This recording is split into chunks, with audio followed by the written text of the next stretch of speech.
snakes, fires, and thieves. The 12th of April, 1959. The dangers faced by the mind are like poisonous snakes, fires, and great thieves, things that are always lying in wait to lay us to waste, robbing us, killing us, and stripping us of our valuables, our human goodness, every day and night. Poisonous snakes here stand for passion, aversion, and illusion, which have a painful poison that seeps into the minds of run-of-the-mill people. When it reaches the heart, this poison can kill you. As for fires, there are two kinds: forest fires and house fires. A forest fire doesn't have any one owner. It arises of its own accord, by its nature, and spreads its destruction far and wide, without bounds, until it dies out on its own. This stands for the fires of birth, aging, illness, and death, forms of suffering that arise in the bodies of all living beings. This fire can burn up both our worldly treasures and our noble treasures, that is, the goodness of the mind that we otherwise would be able to develop.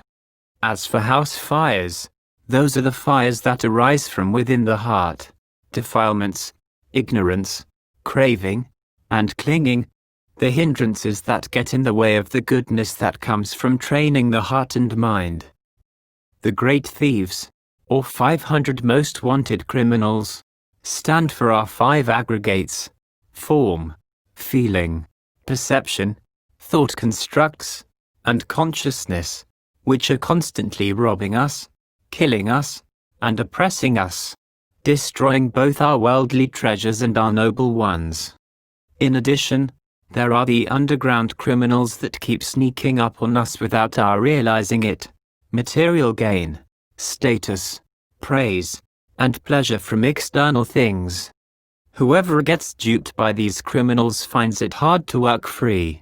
This is why they can destroy the goodness that we'd otherwise be able to attain in the area of the heart and mind. All of these poisonous snakes, fires, and criminals pose a tremendous danger to the heart. They keep destroying our goodness every moment. If we're not wise to them, we'll have trouble gaining release from them. The only way to prevent these dangers is through the power of the Dhamma. In other words, the practice of meditation, using our powers of directed thought and evaluation within ourselves to the point where we give rise to the discernment that clearly knows and sees the truth of all fabricated things. When we can see the dangers on all sides, we'll learn to be careful and on our guard, to look for ways of destroying them or escaping from them. When we can do this, our lives will be happy. When we practice the Dhamma, it's as if we were going through a lonely, desolate forest on the way to a goal that's the highest form of happiness and safety. To get through the forest, we have to depend on the practice of concentration, with our mindfulness circumspect on all sides. We can't be heedless or complacent. We must make the effort to cut away all the concepts and preoccupations that come in to destroy the goodness of the mind. When we know that there are poisonous snakes, fires, and the 500 most wanted criminals lying in wait for us along our way, we have to be mindful, alert, and wakeful at all times, and to get good weapons ready so that we can fight them off. At the same time, we need provisions to help us on our way. In other words, the factors of jhana. Directed thought is what focuses the mind on what it wants to know. Evaluation is what kills off the hindrances. These two qualities are like fixing dinner. But if we have only these two qualities, it's as if we've prepared our dinner but don't yet know the flavor of the different kinds of food we have. If we can still the mind until it is one with its object, that's like eating and swallowing our food. That's when we'll know its flavor and be able to gain a sense of fullness and nourishment from it. In other words, a sense of rapture, pleasure, and singleness of preoccupation. The heart will then be able to gain full strength, just like the body when it's had a nourishing meal. Outer food is what nourishes the body and gives it strength. When the body has strength, we can walk or run anywhere we want.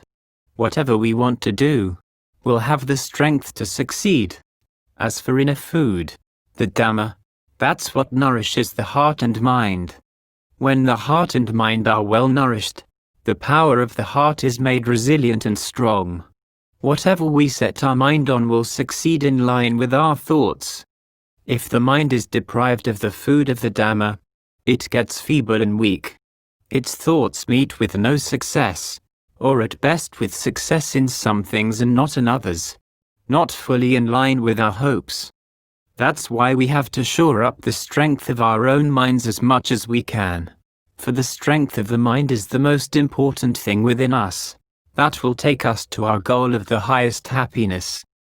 As long as you're still alive and breathing, don't let yourself be heedless or complacent. Don't let time pass you by to no purpose. Hurry up and accelerate your efforts at developing goodness, for when there's no more breath for you to breathe, you'll have no more opportunity to do good. You should focus exclusively on whatever thoughts help make the mind firm, so that it can give rise to goodness. Don't dally with any other kinds of thinking, regardless of whether they seem more sophisticated or less. Shake them all off. Don't bring them into the mind to think about. Keep the mind firmly set in a single preoccupation. That's your true heart, the true heart of the Buddha's teachings.